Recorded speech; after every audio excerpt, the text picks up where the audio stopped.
من أحد. بسم الله الرحمن الرحيم. قل أعوذ برب الفلق من شر ما خلق ومن شر غاسق إذا وقب ومن شر النفاثات في العقد ومن شر حاسد إذا حسد. بسم الله الرحمن الرحيم.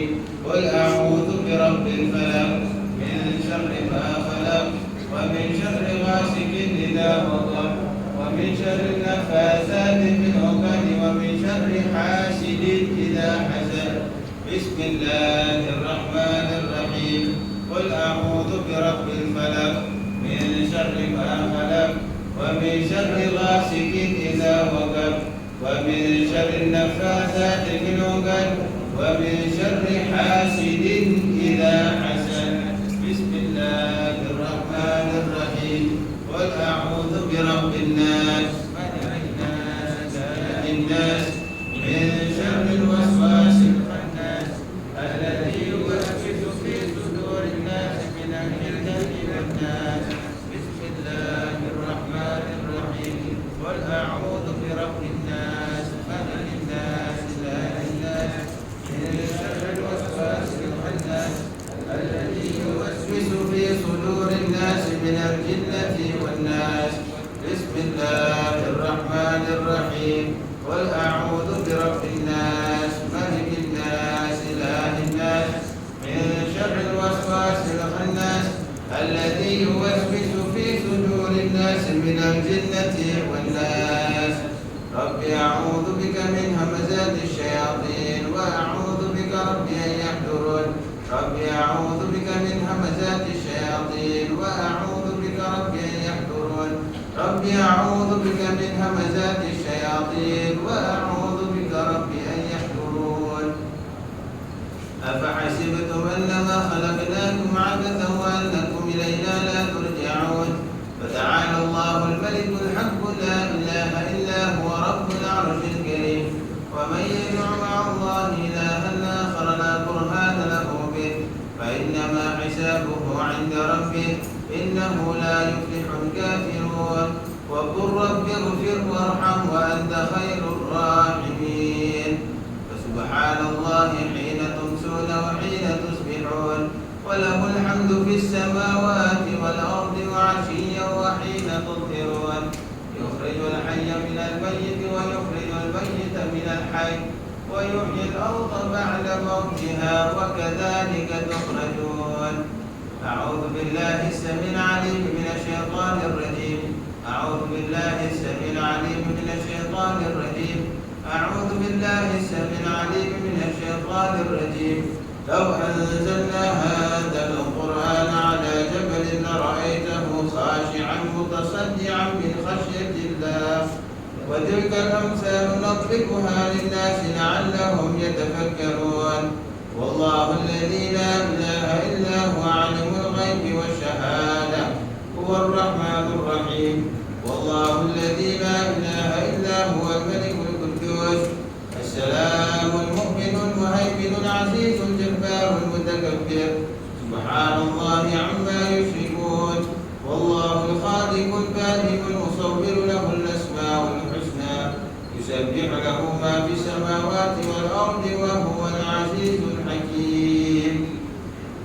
سلام على نوح في العالمين إنا كذلك نجزي المحسنين إنه من عبادنا المؤمنين. أعوذ بكلمات الله التامات من شر ما خلق. أعوذ بكلمات الله التامات من شر ما خلق. أعوذ بكلمات الله التامات من شر ما خلق. بسم الله الذي لا يضر مع اسمه شيء في الأرض ولا في السماء وهو السميع العليم. بسم الله الذي لا يضر مع اسمه شيء في الأرض ولا في السماء وهو السميع العليم. بسم الله الذي لا يضر مع اسمه شيء في الأرض ولا في السماء وهو السميع العليم. اللهم إني أصبحت منك في نعمة وعافية وستر فأتمم نعمتك علي وعافيتك وسترك في الدنيا والآخرة. اللهم إني أصبحت منك في نعمة وعافية وستر فأتمم نعمتك علي وعافيتك وسترك في الدنيا والآخرة. اللهم إني أصبحت منك في نعمة وعافية وستر، فأتمم نعمتك علي وعافيتك وسترك في الدنيا والآخرة.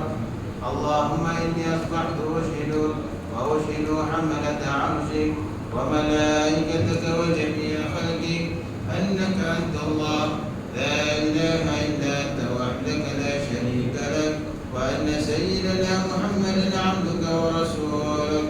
اللهم إني أصبحت أشهدك وأشهد حملة عرشك وملائكتك وجميع خلقك أنك أنت الله لا إله إلا أنت وحدك لا شريك لك، وأن سيدنا محمدا عبدك ورسولك.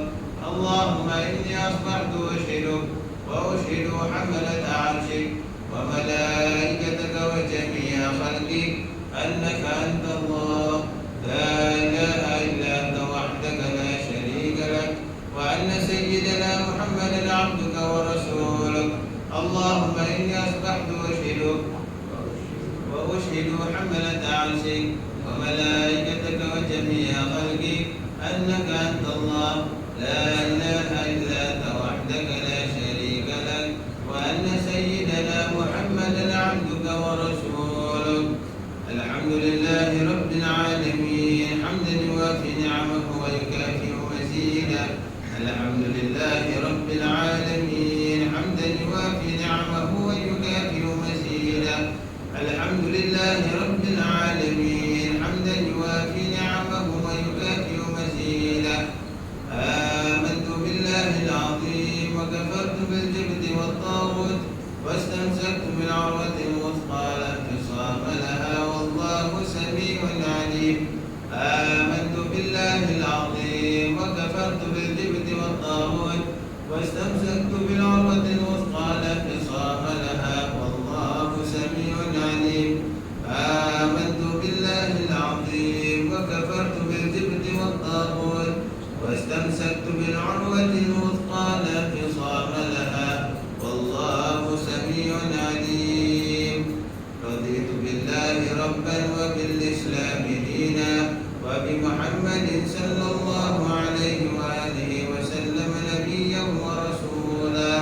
رضيت بالله ربا وبالإسلام دينا وبمحمد صلى الله عليه وآله وسلم نبيا ورسولا.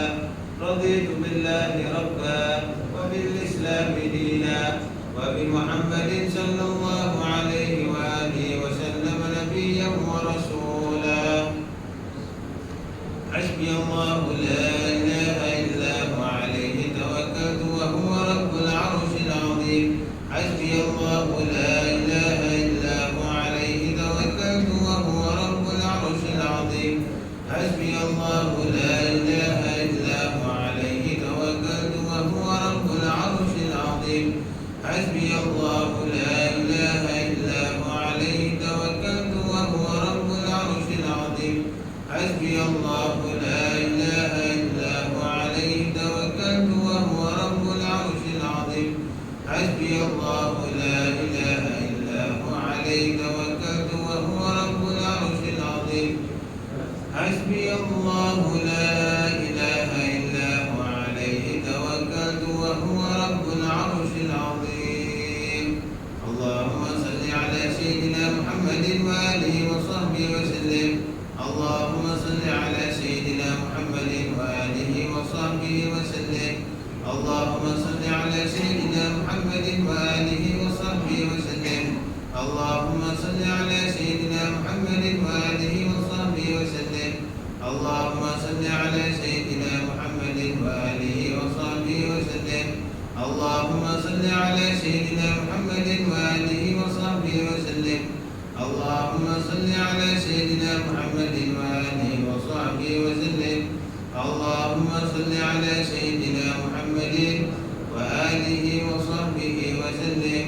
اللهم صل على سيدنا محمد وآله وصحبه وسلم.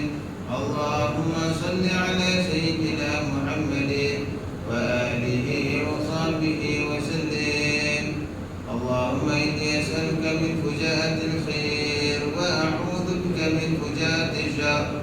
اللهم أنت ربي لا إله إلا أنت خلقتني وأنا عبدك وأنا على عهدك ووعدك ما استطعت أعوذ بك من شر ما صنعت أبوء لك بنعمتك علي وأبوء بذنبي فاغفر لي فإنه لا يغفر الذنوب إلا أنت اللهم أنت ربي لا إله إلا أنت عليك توكلت وأنت رب العرش العظيم ما شاء الله كان وما لم يشاء لم يكن ولا حول ولا قوة إلا بالله العلي العظيم أعلم أن الله على كل شيء قدير وأن الله قد أحاط بكل شيء علما اللهم إني أعوذ بك من شر نفسي ومن شر كل دابة أنت آخذ بناصيتها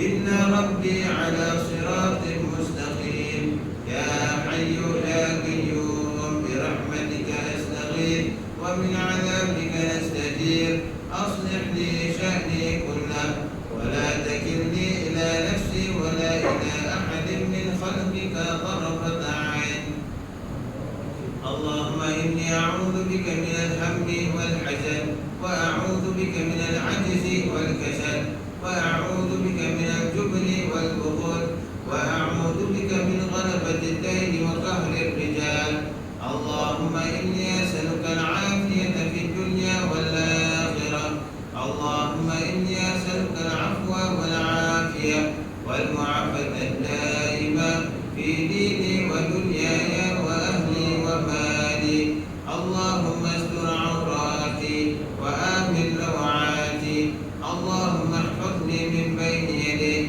ومن خلفي وعن يميني وعن شمالي ومن فوقي وأعوذ بعظمتك أن أغتال من تحتي اللهم أنت خلقتني وأنت تهديني وأنت تطعمني وأنت تسقيني وأنت تميتني وأنت تحييني وأنت على كل شيء قدير أصبحنا على فطرة الإسلام وعلى كلمة الإخلاص وعلى دين نبينا محمد صلى الله عليه وآله وسلم وعلى ملة أبينا إبراهيم حنيفا مسلما وما كان من المشركين اللهم بك أصبحنا وبك أمسينا وبك نحيا وبك نموت وعليك نتوكل وإليك النشور أصبحنا وأصبح الملك لله والحمد لله رب العالمين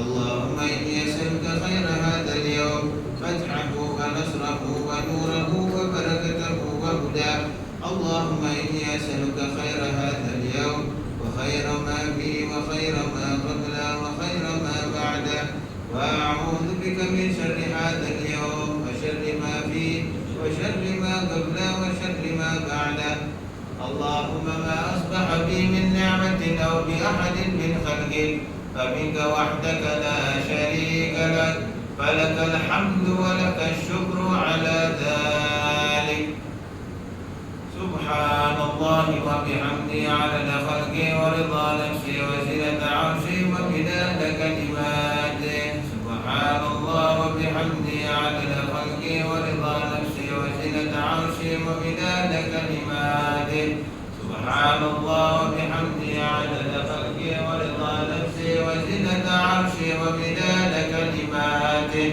سبحان الله العظيم وبحمده عدد خلقه ورضا نفسه وزنة عرشه ومداد كلماته سبحان الله العظيم وبحمده عدد خلقه ورضا نفسه وزنة عرشه ومداد كلماته سبحان الله العظيم وبحمده عدد خلقه ورضا نفسه وزنة عرشه ومداد كلماته سبحان الله عدد ما خلق في السماء سبحان الله عدد ما خلق في الأرض سبحان الله عدد ما بين ذلك سبحان الله عدد ما هو خالق الحمد لله عدد ما خلق في السماء الحمد لله عدد ما خلق في الأرض الحمد لله عدد ما بين ذلك الحمد لله عدد ما هو خالق لا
عدد كل ذرة ألف مرة. لا إله إلا الله وحده لا شريك له، له الملك وله الحمد يحيي ويميت وهو على كل شيء قدير، عدد كل ذرة ألف مرة. اللهم صل وسلم على سيدنا محمد مفتاح باب رحمة الله، عدد ما في علم الله، صلاة وسلاما دائمين بدوام ملك الله، وعلى آله وصحبه عدد كل ذرة ألف مرة. اللهم صل وسلم على سيدنا محمد مفتاح باب رحمة الله، عدد ما في علم الله، صلاة وسلاما دائمين بدوام ملك الله، وعلى آله وصحبه عدد كل ذرة ألف مرة. اللهم صل وسلم على سيدنا محمد مفتاح باب رحمة الله، عدد ما في علم الله، صلاة وسلاما دائمين بدوام ملك الله، وعلى آله وصحبه عدد كل ذرة ألف مرة. في كل لحظة نبت عدد خلقه ورضا نفسه وزنة عرشه ومداد كلماته. الحمد لله رب العالمين، وبه نستعين على أمور الدنيا والدين، والصلاة والسلام على أشرف المرسلين سيدنا وحبيبنا وشفيعنا وقرة أعيننا سيدنا محمد الأمين، وعلى آله وصحبه أجمعين، ولا حول ولا قوة إلا بالله العلي العظيم. سبحانك لا علم لنا إلا ما علمتنا، إنك أنت العليم الحكيم. رب اشرح لي صدري ويسر لي أمري واحلل عقدة من لساني يفقه قولي. نوينا التعلم والتعليم والتذكر والتذكير والنفع والانتفاع والإفادة والاستفادة والحث على التمسك بكتاب الله وسنة رسول الله صلى الله عليه وسلم، والدعاء إلى الهدى والدلالة على الخير ابتغاء وجه الله وقربه وثوابه. آمين يا رب العالمين.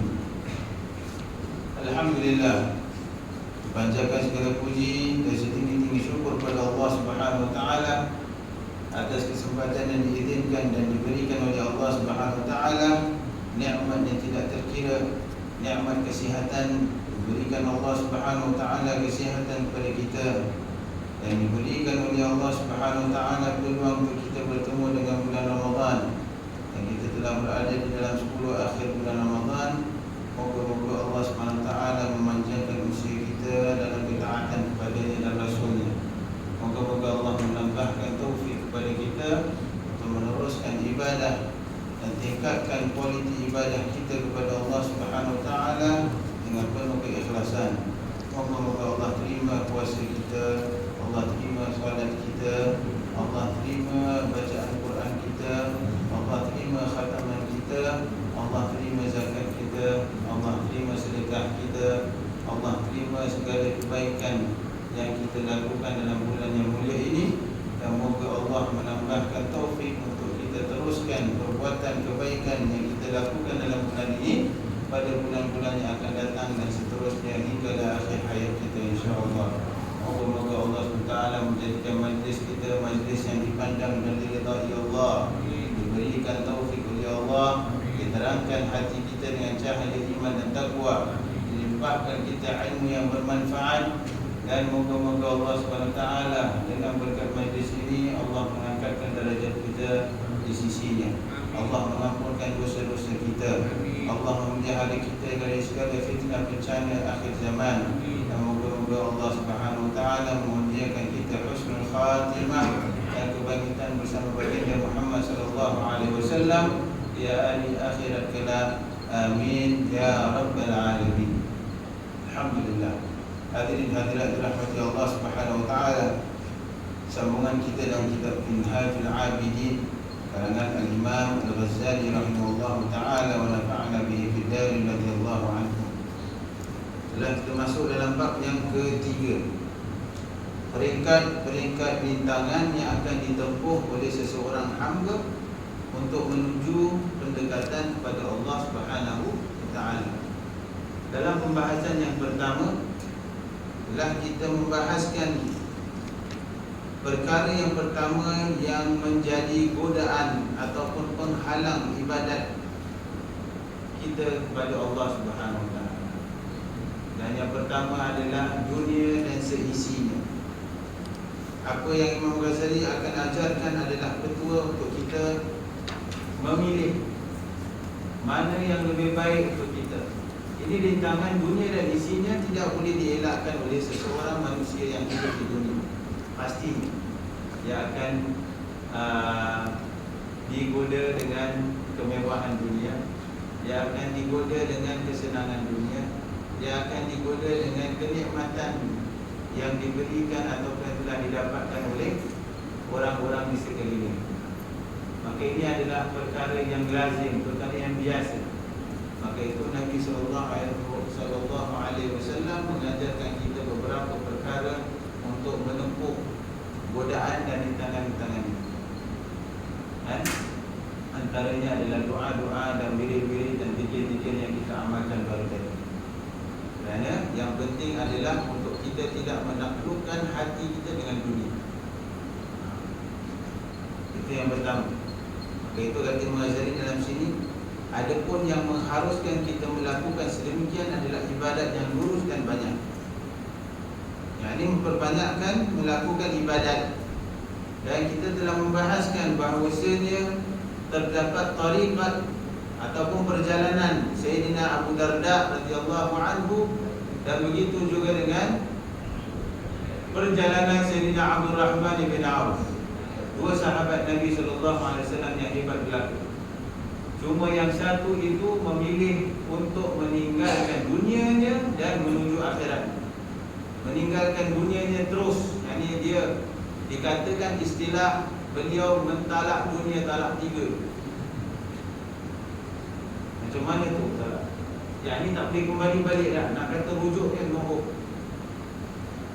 Sedangkan dia seseorang yang telah diberikan oleh Allah SWT kemewahan dunia. Bukan senang tuan-tuan. Kita cuba bayangkan, kita ni sudah menjadi orang yang kaya raya, bisnes kita successful, rezeki kita melimpah, pekerja kita banyak. Kita tak deal dengan ratus-ratus dolar lagi. Sekarang beribu, ratus ribu, million. Kan ada orang gitu. Ada yang bisnes level dia berpuluh-puluh dolar tu. Ada yang bisnes level dia ratus-ratus. Ada yang level dia ribu-ribu. Ada yang tak bukan ribu pun, cuma bukan million. Sayyidina Abu Darda radhiyallahu anhu diberikan kemewahan bisnes. Ini waktu zaman dia sebelum dia memeluk agama Islam. Kita telah kisahkan minggu yang lalu perjalanan Sayyidina Abu Darda. Kan? Maka beliau memilih, apabila beliau pilih untuk masuk Islam, dan beliau bertekad bahawa dia akan habiskan akhir umur hidupnya itu untuk Allah dan Rasulnya, menuntut ilmu. Dia antara sahabat yang juga meriwayatkan beberapa hadis. Jadi ini tarikat dia. Salah satu tarikat dia meninggalkan dunia terus, dan dia hanya fokus kepada akhirat. Manakala Sayyidina Abdul Rahman bin Auf antara 10 sahabat yang dijanjikan syurga Allah Subhanahu wa taala, dengan harta kekayaannya yang juga melimpah ruah, akan tetapi dia tidak mentalakkan dunia. Kekayaannya itu dihabiskan dan juga diperjuangkan pada jalan Allah dan Rasul. Maka itu kata Imam Ghazali di sini, ini adalah tarikat Abu Darda. Terdapat juga tarikat Abdul Rahman bin Auf. Beliau dapat menjalankan ibadat sambil berdagang, dan ini juga bukan perkara yang dapat dilakukan oleh kebanyakan orang yang berdagang. Dengan demikian dapatlah disimpulkan bahawa tarikat itu bermacam-macam. Intinya adalah dalam perjalanan menuju kepada Allah SWT itu bermacam-macam, bergantung kepada kekuatan dan kemampuan masing-masing. Jadi seseorang itu harus bijak untuk menilai dirinya. Dia harus bijak untuk menilai dirinya, mana kekuatan yang dia ada dan apa kelemahan yang dia ada. Boleh tak dia jaga dunia dan juga akhirat. Jalan menuju kepadanya sangat banyak. Yang ini menuju kepada Allah, jalan menuju kepada Allah sangat banyak. Sebagaimana sabda Nabi SAW dalam hadisnya, at-turuqu ila Allah ka'adadi anfasil khalq. Jalan untuk beribadat kepada Allah itu banyak, sebanyak nafasnya makhluk. Bayangkan, nafasnya makhluk. Ada orang sampai kepada Allah dengan menuntut ilmu. Ada orang yang sampai kepada Allah dengan bersedekah. Ada orang yang sampai kepada Allah dengan menolong masyarakat dan sebagainya. Banyak perjalanan ada untuk menuju kepada Allah. Maka itu anwa'ul khair, kebaikan ataupun jenis-jenis kebaikan menuju kepada Allah itu bermacam-macam. Banyak. Bukan tertumpu hanya pada ibadat solat, puasa, zakat, haji, umrah. Tak. Sebab itu dalam Al-Quran Al-Karim diterangkan oleh Allah Subhanahu Wa Taala bermacam-macam amal-amal soleh yang boleh dilakukan oleh orang untuk mendapatkan kedekatan kepada Allah. Begitu juga dengan praktiknya Nabi Muhammad SAW mengajarkan kepada sahabat-sahabatnya dan juga umatnya bermacam-macam cara nak menuju kepada Allah. Yang penting jangan kita sekat dan hadkan pada sesuatu perkara. Itu yang salah. Sebab kekuatan itu hanya yang boleh menilai siapa? Diri sendiri. Ada yang menuju pendekatan kepada Allah dengan Al-Quran Al-Karim. Ada yang menuju pendekatan kepada Allah dengan bertakwa, dengan apa? Dengan berbakti kepada kedua ibu bapa. Ada orang menuju pendekatan kepada Allah dengan membantu orang-orang yang susah. Ada orang menuju pendekatan kepada Allah dengan membantu keluarganya. Macam-macam cara. At-turuqu ila Allah ka'anfasil. Yang salahnya apa? Yang problemnya kalau orang buat baik, kita suruh dia sebab. Orang buat baik, orang buat satu perkara amal ibadah, kita bilang salah.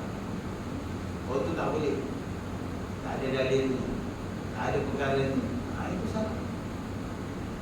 Macam mana itu tak ada dalil? Bukan kitab dulu.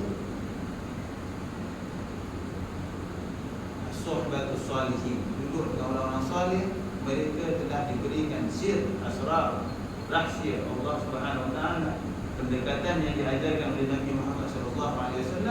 Maka itu anwa'ul khair kathir. Jenis-jenis kebaikan itu banyak. Ini kerana semuanya itu dibenarkan oleh Rasul sallallahu alaihi wasallam.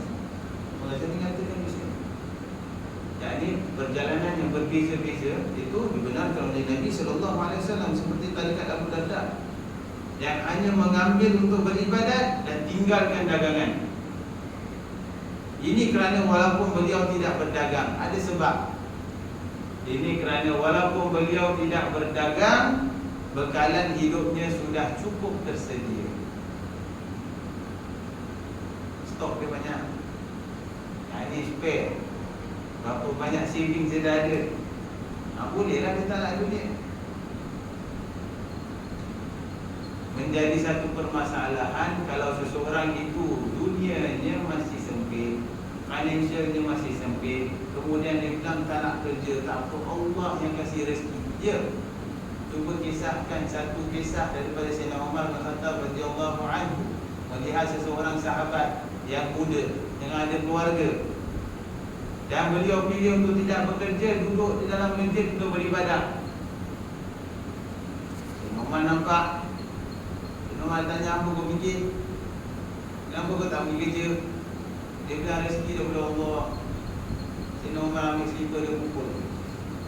Keluar sekarang, pergi kerja. Pergi kerja. Apakah Sayyidina Umar tidak tahu apa keadaan orang tersebut? Amirul Mukminin nilai diri masing-masing. Ada yang pilih perjalanan yang salah, dan itu menyusahkan keluarganya, menyusahkan keadaan keluarganya, tidak pilih tidak mau kerja, kemudian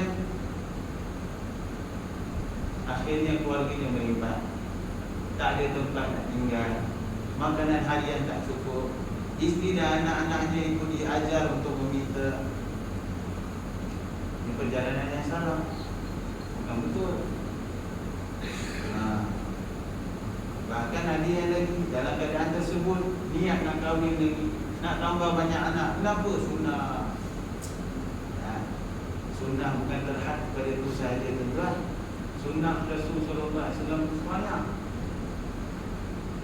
Keanfasil khalq, dalam menuju kepada Allah itu luas, banyak. Maka itu tak semua perkara yang kira kita rasakan itu perkara ibadah sesuai untuk tak. Bukan semua perkara itu sesuai untuk seseorang. Dia harus bijak untuk menilai kemampuannya.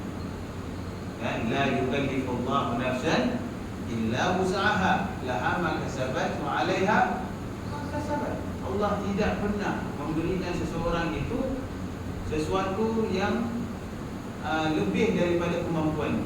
La yukallifullahu nafsan illa wus'aha. Ini menjadi satu permasalahan yang besar yang banyak terjadi di antara kalangan masyarakat.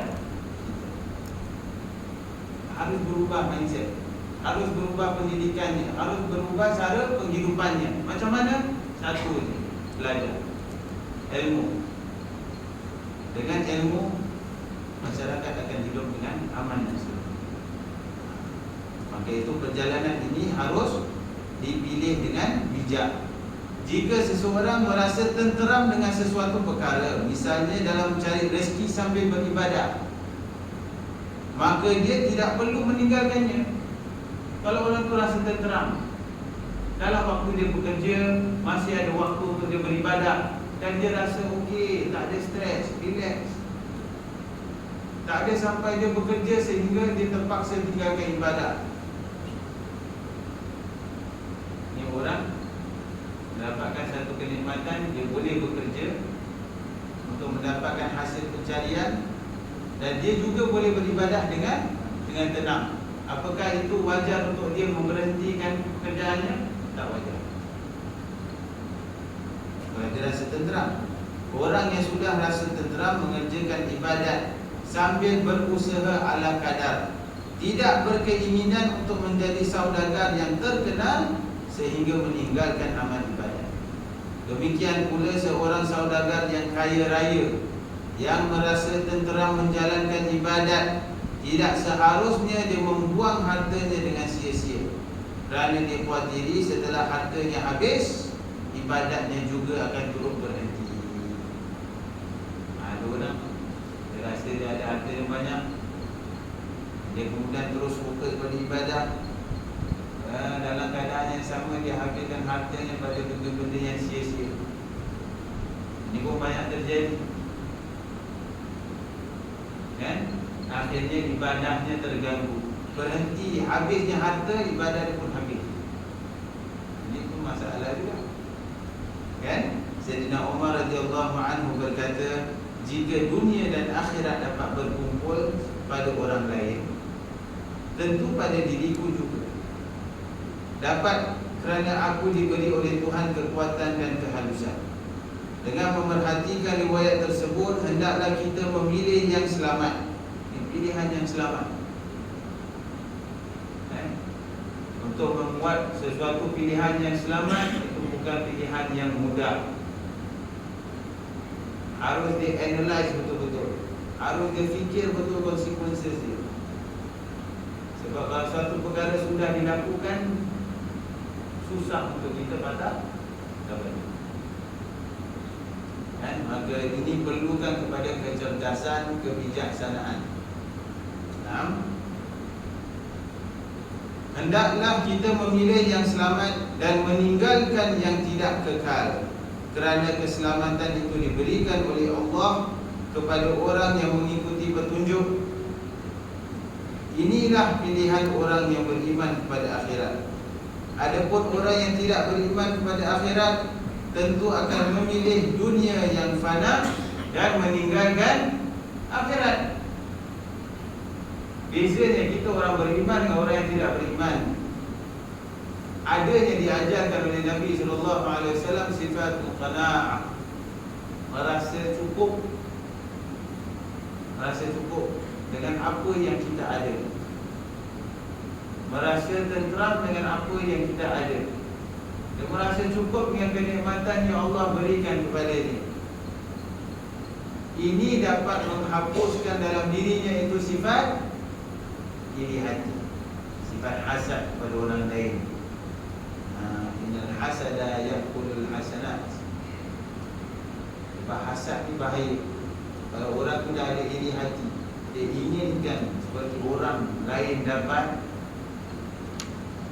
itu hasad bila timbul dalam hati seseorang, maka dia boleh buat perkara yang luar daripada jangkauan. Ini hasad. Maka itu diajarkan Nabi SAW adanya sifat qanaah, sifat rasa cukup. Yang penting dia cukup. Itu yang diajarkan guru-guru kita, diajarkan Nabi SAW. Apa namanya? Berkat, keberkatan. Keberkatan. Dalam semua perkara kita perlukan keberkatan. Dalam rumah tangga kita perlukan keberkatan. Dalam adanya anak-anak perlukan keberkatan. Dalam pekerjaan kita perlukan keberkatan. Dalam umur kita juga kita perlukan keberkatan. Maka itu ada orang umurnya pendek, tapi macam-macam dia boleh buat, macam-macam manfaat dia dapat lakukan untuk dirinya dan juga untuk masyarakat. Ini namanya umurnya berkat.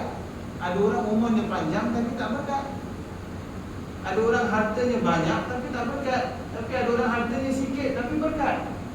Gajinya begitu, tapi dengan setiap gaji yang dia dapat dia lakukan, jalankan nafkah, bayar rumah dia, bayar bil dia, kasih ibu bapa dia, kasih anak-anak di sekolah dengan makan.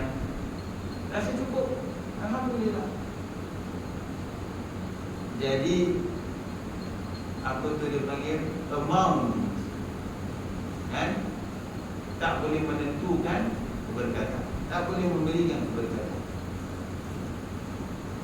Jadi keberkatan itu adalah rahsia yang diberikan Allah Subhanahu Wa Taala pada seseorang yang melakukan perkara sesuai dengan petunjuk Allah dan Rasul. Ingat, itu keberkatan.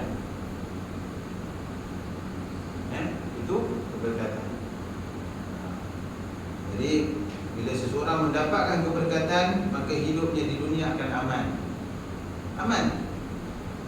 Dia akan selamat dari segala fitnah keduniaan. Sedangkan yang menyematkan dunia dalam hatinya, yang sematkan dunia dalam hati, dalam hatinya itu cinta kepada kenikmatan dunia. Pantang dia kalau tengok orang tu lebih daripada dia. Nampak orang pindah rumah, dia pun nak pindah. Dia dah ada rumah. Yang pindah lagi besar, nak lagi besar. Yang dah ada satu rumah, nak dua rumah. Yang ada dua, nak tiga. Yang ada tiga, nak empat. Ini kan, bila orang itu sematkan dunia dalam hati, kerana dia ada banyak keinginan yang membuatkan dia cinta dengan dunia.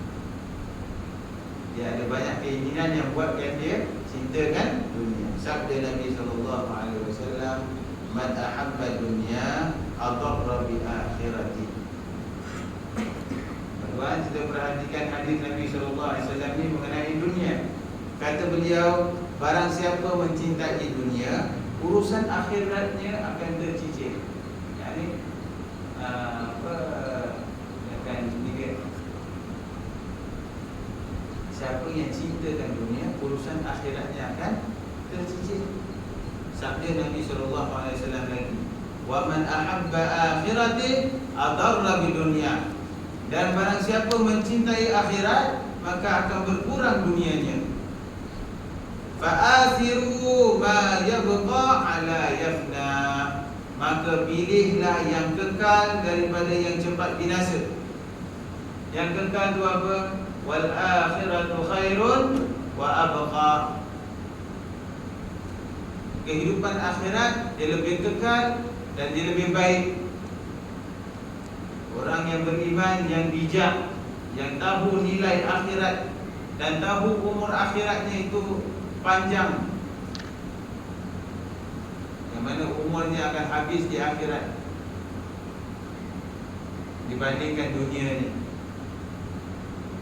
Sa'ala sa'ilun bi'adabin waqi' lil kafirina laysa lahu dafi' min Allah dzil ma'arij ta'ruju al malaikatu wa ruhu ilayhi fi yawmin kana miqdaruhu 50,000 sanah. Umpamaan satu hari di akhirat tu seperti 50,000 tahun kat dunia. Tuan-tuan, kita hidup kat dunia ni belum 60-70 tahun pun kita dah rasa macam panjang. Rasa macam panjang lama ni kat dunia. Cukup bayangkan kalau akhirat tu satu hari diibaratkan oleh Allah 50,000 sanah, 50,000 tahun. Maka itu akhirat tu disifatkan seperti apa? Khalidina fiha abada. Sampai bila-bila. Hidup kita dekat akhirat sama roh dengan jasad. Roh dengan jasad seperti mana kita sekarang? Bagaimana kita melalui hari kita setiap hari? Rasa panjang tak? Walaupun kita rasa waktu cepat, yang baru Ramadan dah mula dan habis. Ya. Tapi tunggu sampai kita nak umur 50 tahun, 60 tahun, 70 tahun, lambat. Cuba bayangkan 50,000 tahun macam mana. Jadi orang yang bijak, yang pandai, dia akan pilihkan. Dia akan pilih mana? Yang kekal daripada yang anak hancur. Kullu man 'alaiha fan wa yabqa wajhu rabbika dzul jalali. Semua yang ada kat muka bumi ni pasti akan hilang. Ini namanya dunia yang fana.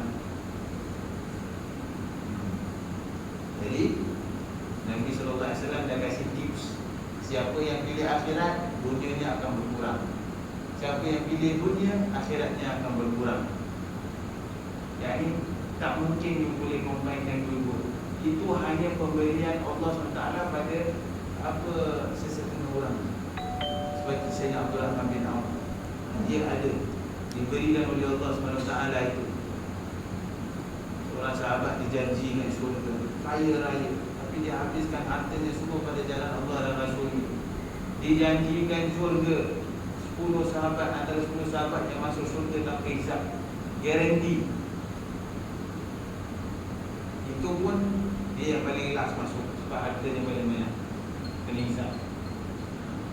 Dah memang garanti syurga, yang kita tak ada garanti juga. Bahaya itu. Pilih. Moga-moga Allah SWT memberikan kita hidayah, petunjuk untuk kita pilih mana yang lebih baik untuk diri kita menuju pendekatan kepada Allah SWT. Jadi yang penting buat satu analisis yang betul-betul duduk, masuk dalam suluk, minta kepada Allah, bermohon kepada Allah, minta petunjuk kepada Allah. Ini antara umurnya 40 ke atas. 40 ke atas, kan? Walamma balagha ashuddahu wastawa atainahu hukman wa ilma. Biasanya umur 40 tahun ni dikatakan dia punya gauge. Gauge untuk apa? Cenderungan seseorang itu dia lebih cenderung pada akhirat atau dunia, dan itu akan menentukan berakhirat. Itu yang kita mesti minta kepada Allah SWT. Kalau bawah dari 40, ya memang sibuk, baru berumah tangga, anak-anak masih kecil, kan? Masih lagi belajar, masih ada banyak responsibility dia nak kena jalankan.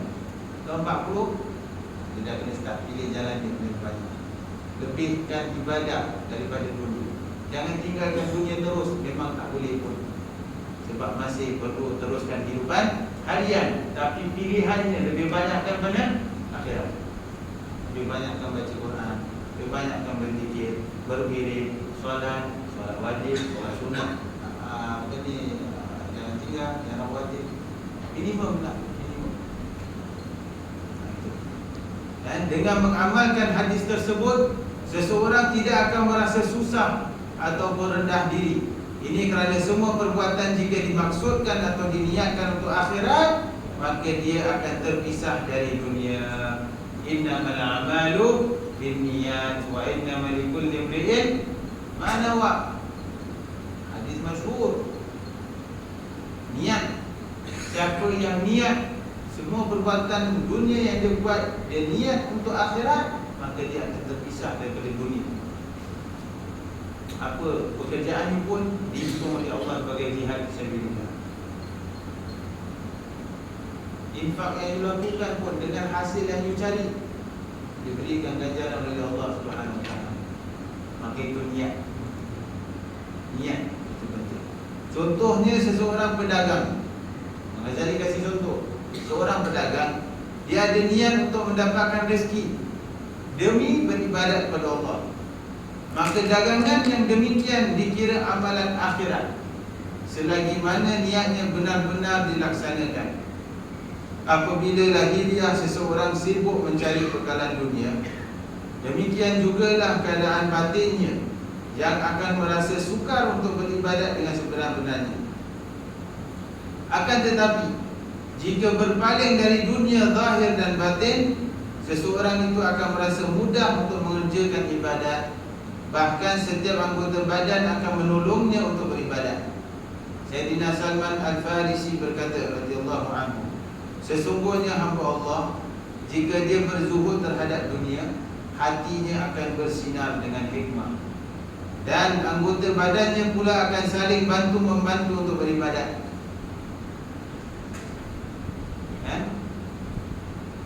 Inna nura, apa kata sabda Nabi SAW? Inna nura idza dakhala al-qalba infataha wa insyara. Nur Allah tu bila dia masuk dalam hati seseorang, maka hatinya itu akan merasa lapang dan dia akan bersinar. Nak lakukan ibadah senang. Dia awal-awal kena paksa lah, sebab memang kita punya nafsu tu nak kena didik begitu. Macam mana ibu bapa kita didik kita nak solat, macam-macam hilang kita dari situ. Kan? Dia macam hilang. Tapi dia tak give up, dia tahu. Kalau pukul pun kena pukul, dia give up bagaimana. Akhirnya dengan pendidikan itu, dapat kita menjadi orang yang apa? Yang alhamdulillah dapat lakukan solat tanpa paksaan. Kita pula jadi resah kalau tak solat. Lama masuk waktu, kau tak solat. Itu nur, cahaya dari Allah SWT. Begitu juga kita nak mulakan diri, nak lazimkan, nak didikkan diri baca Al-Quran. Jangan terus kita baca, sekali baca 5 juzuk, setahun tak baca. Tak ada. Dididik, guru kita dididik oleh guru bapa kita. Hari-hari baca, walau setengah muka surat. Lama-lama kita baca setengah muka surat, first rasa susah. Akhirnya dah makin fasih, makin cepat. Baca setengah muka surat, sikit lah, panjang lagi sikit, baca satu muka surat. Lalu beberapa zaman masanya naik 2 muka surat. Begitu orang yang melakukan apa, amal ibadah secara bertahap-tahap. Begitu juga lakukan amal-amal solat-solat sunat, puasa-puasa sunat. Jangan start terus tak puasa. Nabi Daud, hari puasa besok tak puasa, hari puasa besok tak puasa. Akhirnya seminggu give up, terus tak puasa 10 tahun. Perlu tahap. Maka itu yang mana diajarkan Nabi SAW. Seorang itu perlunya ada mursyid. Mursyid artinya pembimbing, guru yang boleh bimbing dia secara bertahap-tahap. Yang mana mursyid ni tak lari daripada dia, dan dia harus dengar petunjuk daripada guru. Jadi sesiapa yang ada guru, pasti dia akan selamat. Semua ibadah mesti dilakukan secara bertahap. Jadi apa? Supaya kita ni tak rasa, apa dia panggil, boring. Tak rasa pun Kalau you have stages tu go through. Jadi seseorang hamba Allah jika dia berzuhud terhadap dunia, maka hatinya akan bersinar dengan hikmah. Anggota badannya pula akan saling bantu-membantu untuk beribadat. Itu yang pertama. Dunia dan isinya menjadi rintangan seseorang menuju pada Allah. Yang kedua, zuhud. Zuhud memperbanyak dan mempertinggi nilai amal. Rasul sallallahu alaihi wasallam bersabda, "Rak'atan min rajulin 'alimin zahidin qalbuhu khairun wa ahabbu ila Allah jalla jalaluhu min ibadatil muta'abbidin ila akhir dahr." 2 rakaat solat yang dilakukan oleh seseorang yang alim, yang hatinya zuhud, lebih baik dan lebih disukai oleh Allah daripada ibadat orang yang melakukannya hingga hari kiamat. Kerana ibadat tanpa ilmu adalah tidak ada nilai. Ibadat tanpa ilmu tak ada nilai.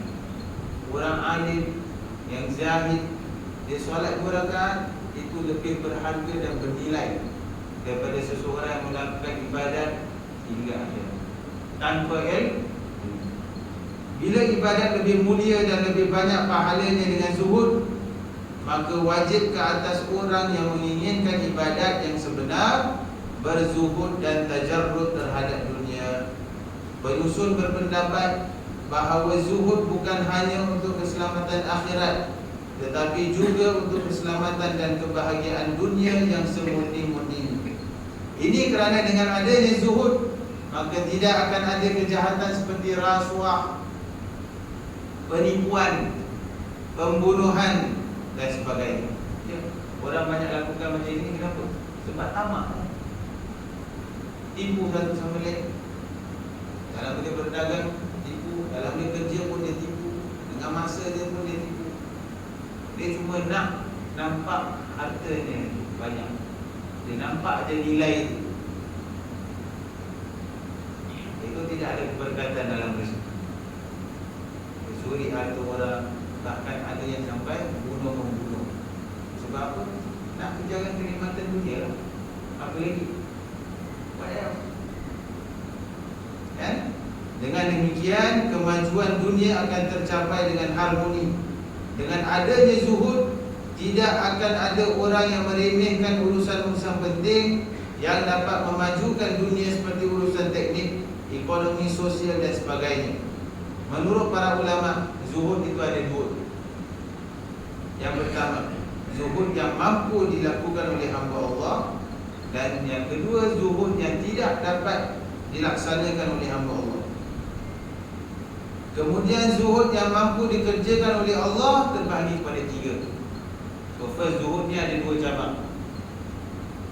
Satu, zuhud yang mampu dilakukan oleh seorang hamba Allah. Yang kedua, zuhud yang tak dapat dilaksanakan oleh seorang hamba Allah. So yang first kategori ni terbagi kepada 3. Yang first kategori ni terbagi kepada 3. First kategori apa?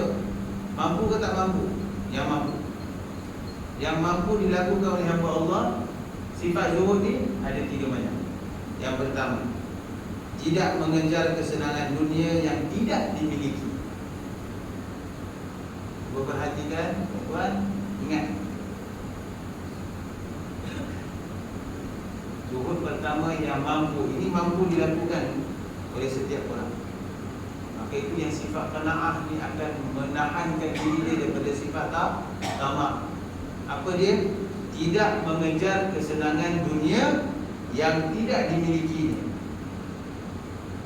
Senang kata, dia jangan pernah ada fikiran ataupun lintasan dalam fikiran dia nakkan apa yang orang lain ada. Apa orang lain ada, itu bahagian. Aku, Allah SWT dah berikan, alhamdulillah, dah cukup. Ini nama dia zuhud. Aku dah ada. Ini penting ni. Wa amma bi ni'mati rabbika fahadith. Adapun yang nikmat yang Allah berikan padamu, satu ucapkan apa ni? Tafsir para ulama, hadis alhamdulillah, dengan apa sentiasa bersyukur kepada Allah. Wa qalilun min ibadi yashkur. Begitu sedikitnya hamba Allah yang selalu bersyukur kepada Allah. Jadi ini sifat syukur very penting, very important. Jadi jangan pernah terlintas dalam fikiran nak dapat apa yang orang lain dapat. Orang lain bisnes dia bagus, kita pula iri hati yang bisnes bagus. Aku nak macam ni. Dia nampak orang lain rumahnya besar, kita pun nak. Orang lain drive kereta mewah, kita pun nak. Itu yang pertama. Jangan kejar kesenangan dunia yang tidak dimiliki. Yang kedua, membahagikan kesenangan dunia yang dimiliki. You ada kesenangan dunia yang you dapat, you bahagikan. Yang ini memberikan. Sharing. Sharing is caring. Sharing is caring. Apa tu nikmat yang you dah dapat, bagilah. Secara purata seorang suami, seorang ketua rumah tangga begitu apa? Dia tak ada cari rezeki untuk diri dia. Dia make sure isterinya ada bahagian dia, anak-anak dia ada makannya, ada sekolahnya, ada kan? Betul tak? Ini nama dia membagi. Dia membagi nikmat yang dia dapat. Ini bezanya seseorang suami dan isteri. Suami tak pernah sebut mengenai kebaikan yang dilakukan pada keluarga. Nah, kalau isteri berbeza. Apa dia punya, memang dia punya. Dia bagi suami dia sikit, you ingat dah pernah kasih you tak? Ingat? Yang kena wali. Maka itu Allah SWT meletakkan apa? Kebijaksanaan Allah SWT itu meletakkan apa? Meletakkan darjat yang tinggi pada laki-laki suami. Kerana apa? Apa? Tugas suami yang paling penting. Ar-rijalu qawwamuna 'ala an-nisa' bima faddala Allahu ba'dahum 'ala ba'din wa bima anfaqu min amwalihim. Kerana apa yang dia nafkahkan daripada harta dia. Sebab suami memang macam itu. Ayah macam itu. Jarang dia akan ungkit kepada anaknya ataupun dia akan ungkit pada isteri. Jarang. Sebab pada dia orang yang bertanggungjawab. Sebagai ketua keluarga, pastikan isteri dan anak-anaknya itu dapat bahagian masing-masing. Maka Allah menaikkan darjat suami. Iaitu isteri harus taat pada suami kerana ini. Cuba bayangkan kalau isteri kasih nafkah dengan suami, habis, susah. Kan? Okay? Jadi membahagikan kesenangan dunia yang dimiliki. Ini menimbulkan sifat zuhud. Yang ketiga, tidak menghendaki dunia dalam hatinya dan tidak mengusahakannya. Tidak menghendaki dunia dalam hatinya dan tidak mengusahakannya. Jangan letakkan sesuatu perkara yang kita nak. Biasanya kalau kita nakkan sesuatu, kita akan usaha. Ini diajarkan untuk adakan sifat zuhud. Apa yang kita rasa kita nak, jangan kita usaha. Jangan kita usaha. Ini bukan senang juga. Sebab biasanya kita akan usahakan apa yang kita nak. Itu akan mengajarkan dan mendidik diri kita untuk tidak ada sifat zuhud. Ini third ni yang susah nak fikir. Biasanya kita kalau nak something, we will work for it. Kita akan buat. Apa segala cara pun kita akan buat. Diajarkan oleh Al-Imam Al-Ghazali rahimahullah ta'ala, apa yang you rasa you nak, you jangan buat. Apa yang you dah dapat, rasa cukup, bagi-bagi. Apa yang orang lain dapat, jangan pandang. Tips 3 benda. Allah kalau berikan you kekayaan, itu pemberian daripada Allah, bukan atas keinginan yang you ada dalam hati. Berapa banyak orang yang kerja tujuan dia apa? Nak kaya, tapi tak kaya-kaya. Itu salah. Tujuan dia kerja, dia nak kaya. Tujuan dia berniaga, dia nak kaya. Nak kaya. Adakah itu niat yang baik?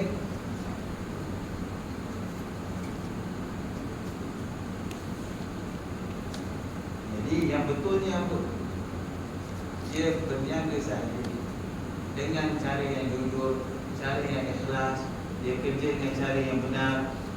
Kekayaan itu kalau diberi oleh Allah SWT, maka dia harus bersyukur dan menambahkan kebaktiannya kepada agama Allah dan Rasul. Dan sebenarnya secret orang yang kaya itu begitu. Apa dia dapat, dia bagi, menambahkan lagi kekayaan. Dia dapat ekstra lagi, dia bagi ekstra, tambah lagi kaya itu. Bukankah Nabi SAW dah ajarkan tu? Betul tak? Ma naqasa malun min sadaqah bal yazdad. Bal yazdad, bal yazdad. 3 kali Nabi ulang. Ma naqasa malun min sadaqah. Tidak berkurangan harta daripada seseorang yang sedekahkan hartanya, bahkan dia akan tambah. Jadi biasa kita kalau tengok orang yang kaya tu, dia bukan kaya secara semula jadi. Ada perbuatan yang dilakukan yang memang dengan sunnatullah, janjinya Allah dan Rasulnya itu, dia buat.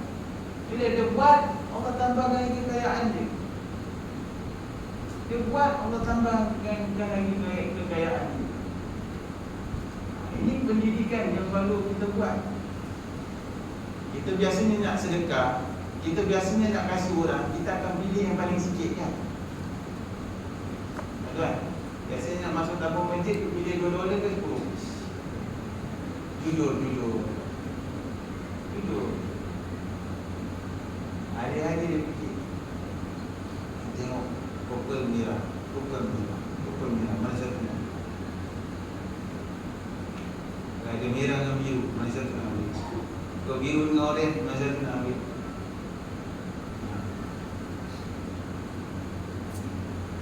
Kalau biasa orang yang tangan dia ringan, tangan kanan dia akan beri tanpa yang kiri tak tahu.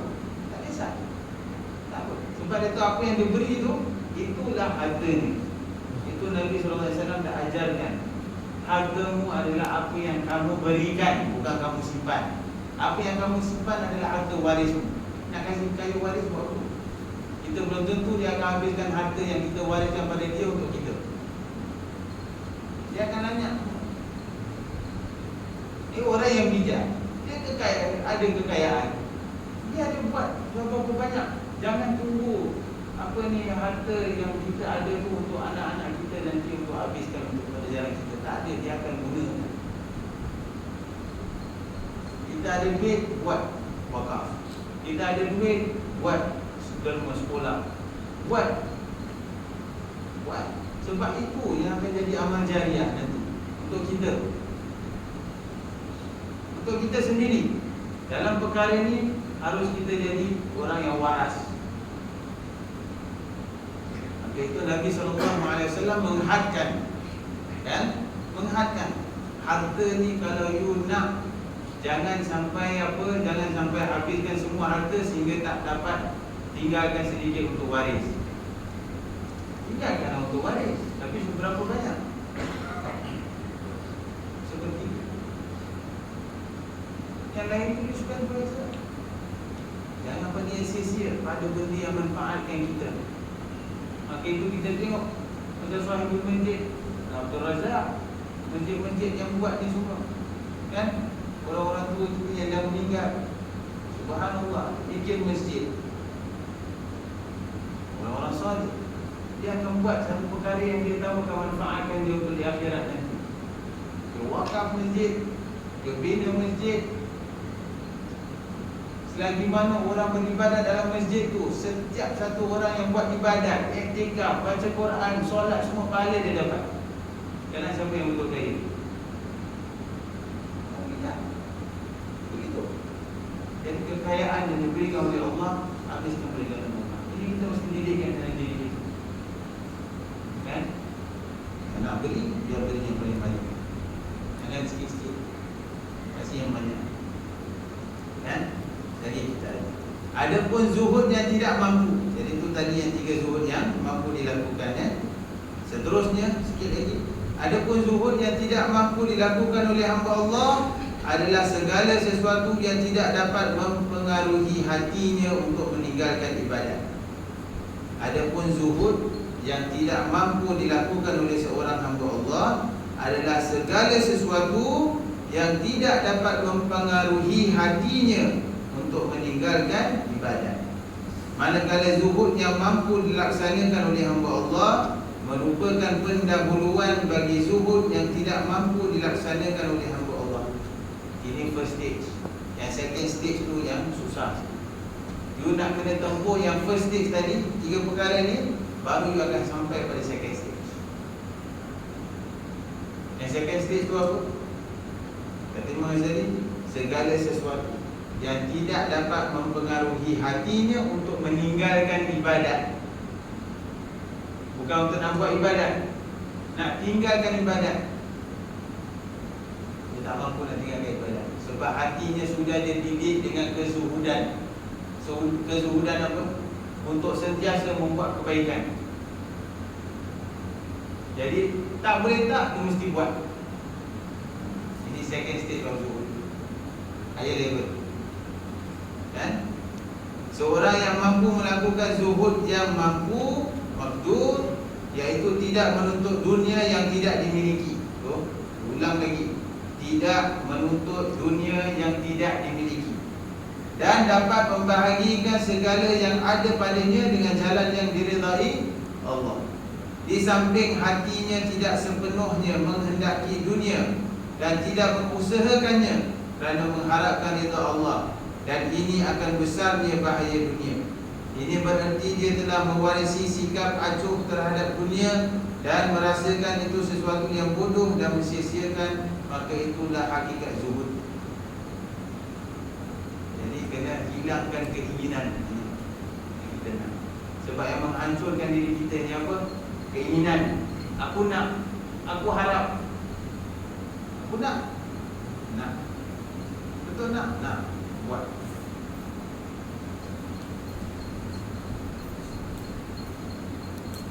Ini sifat semula jadi yang ada pada setiap manusia.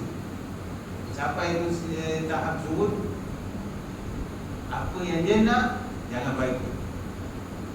Itulah yang diajarkan Nabi SAW dalam kita mendidik anak. Betul tak? Dalam kita mendidik anak, Sayyidina Ali karamallahu wajhahu memberitakan apa? Mendidik anak tu pada 3 stage, 3 pendekatan. Seorang anak bawah daripada umur 7 tahun, kasih dia apa saja dia nak. Sebab itu dia tak boleh didik dia, dia belum faham lagi. Apa je dia nak, kasih dia, jangan larang. Of course bukan benda yang bahaya lah, jangan minta pisau kasi pisau. Tak. Ini sepertinya apa keinginan. Jadi tunaikan keinginan dia, apa dia nak. Dia nak sweet, dia nak makan, dia nak apa. Itu buatkan dia. Tapi stage yang kedua yang paling parah, daripada umur dia 7 sampai 14 tahun, apa dia nak, jangan kasih. Itu kan tantrum dia. Kalau yang bawah 7 tahun kita dah didik dengan dia nak, kita tak kasih, itu yang akan membuatkan dia jadi orang yang sedang protes. Kalau antara 7 sampai 14 tahun, seseorang ibu atau bapa, anak dia bawah 7 tahun, dia dah kasih semua dia nak. Anak dia sampai umur 7 sampai 14 tahun, minta something, dulu mak dah kasih. Dia tak boleh ungkit, dulu pun tak dapat, sekarang pun tak dapat. Kemudian dia akan source out, cari sendiri. Itu yang lagi bahaya. Kita pendidikan 7 sampai 14 tahun, dia ajarkan apa dia nak, jangan kasih. Marah juga. Dari 14 tahun ke atas, maka jadikanlah dia sebagai seorang teman. Banyakkan berbuat, didikkan dia hikmah, ajarkan dia hikmah. Itu yang Nabi SAW didik. Macam mana Nabi didikkan Sayyidina Abdullah bin Abbas. Ajarkan pasal takwa, ajarkan pasal responsibility, ajarkan pasal cari buka, pindah je. Sebab dia dah masuk itu akal balik. Dia dah boleh faham, dia boleh tahu, dia boleh beza antara baik dan buruk. Dia dah ada experience sikit. Pergi sekolah, dia dah jumpa kawan-kawan macam mana, dia dah tahu. Ada kawan baik, ada yang tak baik, ada yang gini, ada yang gini. Itu umur 14 ke atas tak boleh nak pong-pong dia. Kena didik. Dengan apa? Banyak berbuat. Jadi pantau. Tapi 7 sampai 14 itu memang sekat dia habis. Dia nak paksa, dia buat something, itu nak paksa. 7 sampai 14 senang kata Imam Sayyidina Ali radhiyallahu anhu katanya apa? Didik anak ataupun train anak itu sebagai seorang hamba sahaya. Itu time ajar dia cuci toilet, ajar dia buat pergi kedai, dia jadi orang yang responsible. Tak ada chance. Ini stage yang banyak parents fail. Maka itu bila anak tu umur 14 ke atas, jadi orang yang very rebellious to parents dia. Sebab apa? Umur 7 sampai 14, apa dia nak, mak dia kasih, bapak dia kasih. Maka itu perlu ada satu bapa yang tegas. Biasanya mak kan selalu yang kasih everything. Tak apa. Begitulah pendidikan. Jadi nak sampai pada level yang itu, nak ajarkan zuhud lah. Rasa cukup apa you ada, you have. Makanan pun sama, bagi. Kan? Biasa kan? Selalu kita kata, tak apa, you makan apa you nak, you makan apa you nak, makan apa you nak. Dia ambil dia punya alif lam sikit, bergaduh. Aku lah. Isu aja dia, tak boleh. Bergaduh. Pasal makan gaduh. Kalau ibu bapa yang duduk diam, tak apalah. Itu yang time mesti tegas. Sebab kebaikannya akan terbias nanti waktu dia akan berusaha. Kalau tak, problem. Dia takkan boleh nak share. Yang bawah 7 tahun ni, you jangan ajar dia share lah. Apa dia ada? Tanya sendiri apa dia nak. Jadi banyak antara pendidikan kita ni yang kacau, yang melanggar psikologi pendidikan. Maka itu ada kitabnya Tarbiyatul Aulad. Ajar.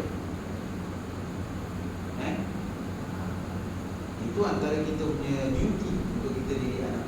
Jadi ajarkan kezuhudan pada anak daripada umur 7 sampai 14 tahun. Masa dia cukup, apa dia dapat. Pasal dia akan tengok, dia akan keluar, dia akan ada kawan, dia akan tengok, my friend have this, my friend have this, why aku tak. Dia akan compare tau, dia akan challenge you. Sampai ada anak teenagers tu, dia akan challenge you. My friend have this, why cannot? Why cannot? Dia akan tanya dengan muka-muka dia, why cannot? Macam mana?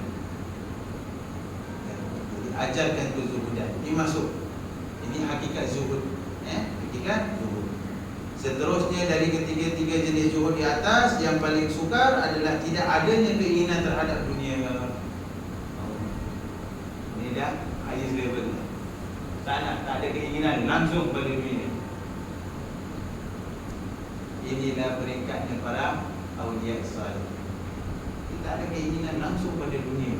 Tak heran. Dia ada duit pun dia tak heran, tak ada duit pun dia tak heran.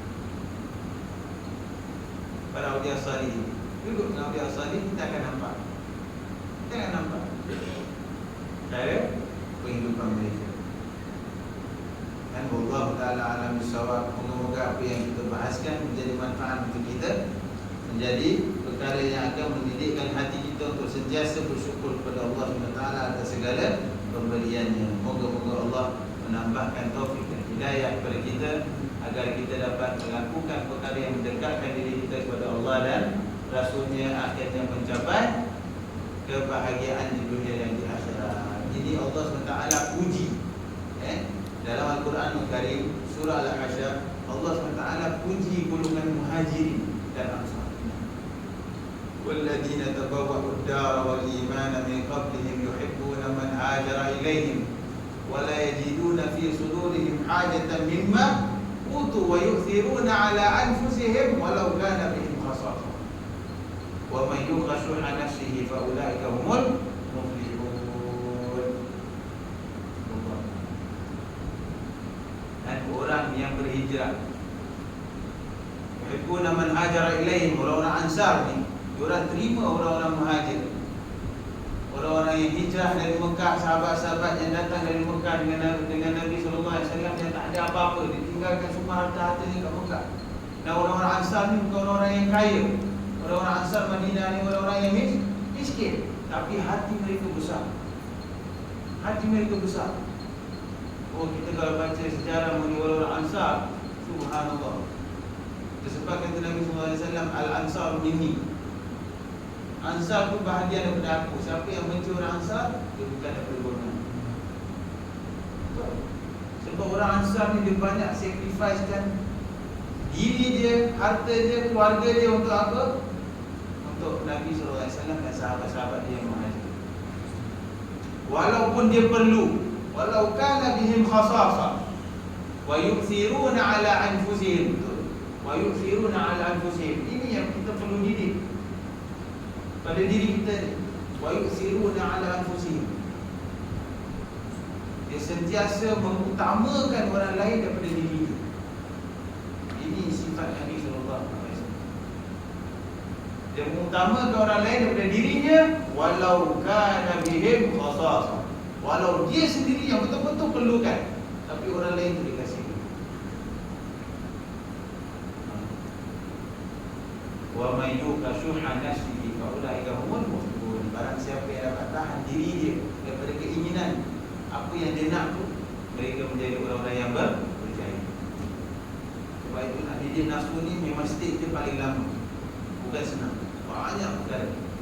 Kan, moga-moga Allah memberikan kita taufik dan hidayah, kekuatan untuk kita melawan nafsu-nafsu kita, supaya kita dapat mendekatkan diri kepada Allah dan Rasulnya, menjadi orang yang berjaya di dunia wal akhirah. Amin ya rabbal alamin. Moga-moga Allah juga menambahkan kita taufik untuk menambahkan amalan kita dalam 10 malam yang terakhir. Beberapa hari lagi akan berakhir dan berlalunya Ramadan daripada kita. Dan moga Ramadan ini menjadi Ramadan yang berkah, Ramadan yang membahagiakan hati kita, yang menjadikan, memberikan kita fitrah yang sebenar-benarnya. Moga-moga ia menambahkan keimanan dan ketakwaan dan kualiti ibadah kita kepada Allah Subhanahu wa ta'ala. Amin ya rabbal alamin. Rabbana anfa'na bima 'allamtana, rabbi 'allimna alladhi yanfa'una, rabbi faqihna wa faqih ahlana wa qarabatin lana fi dinina ma'al al-qudri untha wa dhagar. Rabbi wafiqna wa wafiqhum lima tartadi qawlan wa fi'lan karama, warzuqil kulla halalan daima, wa akhila atqiya ulama, nahda bil khairi wa nukfa kulla syar. Rabbana aslih lana kulla syu'un wa aqirra biridha minkal uyun, waqdi 'anna rabbana kulla duyun qabla an ta'tiyana rusulul manun, waghfir wastur anta akramu man satar. وصلاة الله تغشى مصطفى من إلى الحق دعانا والوفاء، بكتاب فيه للناس الشفاء، وعلى الآل الكرام الشرفاء، وعلى صحب المصابه الغرار. اللهم اهدنا بهداك واجعلنا ممن يسارع في رضاك، ولا تولنا وليا سواك، ولا تجعلنا ممن خالف أمرك وعصاك. وحسبنا الله ونعم الوكيل، ولا حول ولا قوة إلا بالله العلي العظيم. يا ربنا اعترفنا بأننا اقترفنا وأننا أسرفنا على لظى أشرفنا، فاتب علينا توبة تغسل كل حوبة، واستر لنا العورات وآمن الروعات، واغفر لوالدينا ربي ومولودينا والأهل والإخوان وسائر الخلان وكل ذي محبة أو جيرة أو صحبة والمسلمين أجمع. آمين ربي فاسمع فضلا وجودا منا لا باكتساب منا. بالمصطفى الرسول نحظى بكل سول بالمصطفى الرسول نحظى بكل سول بالمصطفى الرسول نحظى بكل سول صلى وسلم ربي عليه عد الحب وآله وصحبه عدادة الشحب والحمد لله في البدء والتناهي يا رب القبول. اللهم صل على سيدنا محمد طب القلوب ودوائها وعافية الأبدان وشفائها ونور الأبصار وضيائها وعلى آله وصحبه وسلم. اللهم صل على سيدنا محمد طب القلوب ودوائها وعافية الأبدان وشفائها ونور الأبصار وضيائها وعلى آله وصحبه وسلم. اللهم صل على سيدنا محمد طب القلوب ودوائها وعافية الأبدان وشفائها ونور الأبصار وضيائها وعلى آله وصحبه وسلم. آمين آمين يا رب العالمين. ربنا تقبل منا إنك أنت السميع العليم وتب علينا يا مولانا إنك أنت التواب الرحيم واختم بصالحات أعمالنا وآجالنا يا الله يا كريم. دعواهم فيها سبحانك اللهم وتحيتهم فيها سلام وآخر دعواهم أن الحمد لله رب العالمين. تقبل الله منكم. InsyaAllah minggu depan masih kelihatan diteruskan sebenarnya hari raya dan kami ucapkan dengan aidin wal faizin wal maqbulin kullu amin wa antum bi khair. Moga-moga Aidil Fitri ini menjadikan keberkatan buat kita insyaallah. Hari raya ma'al khair batin in advance. Ini tiga hari. Baik, assalamualaikum warahmatullahi wabarakatuh.